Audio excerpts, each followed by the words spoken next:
Hello world, welcome back to Razor RC. Just wanted to shoot a little video today explaining how to install a front sway bar on a SC6.1. I'm sure it's the same as the B6.1, but it's a little different than some other cars. So just want to show you how it's done.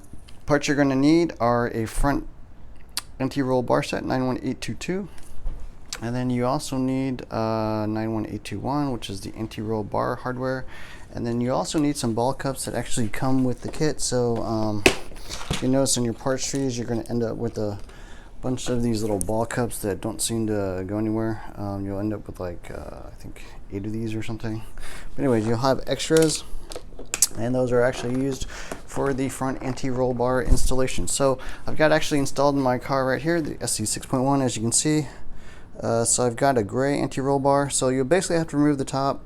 You'll have basically this reverse bell crank mount right here, which is where the anti-roll bar actually sits. For the front, you use the blue collar there, basically to hold it in place so it doesn't slide left to right. And then for the ends, this is what they actually look like. So you'll use those little ball cups as I just described.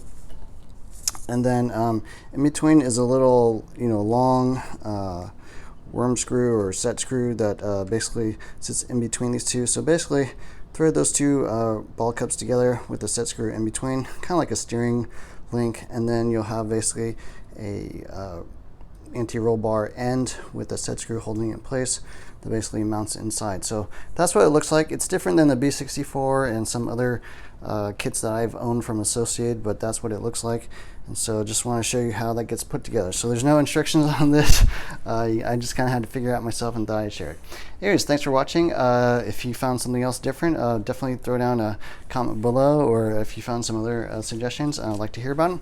Anyways, thanks for watching, and please like, subscribe to my channel as always, or hit the notifications button if you want to hear about new videos as well.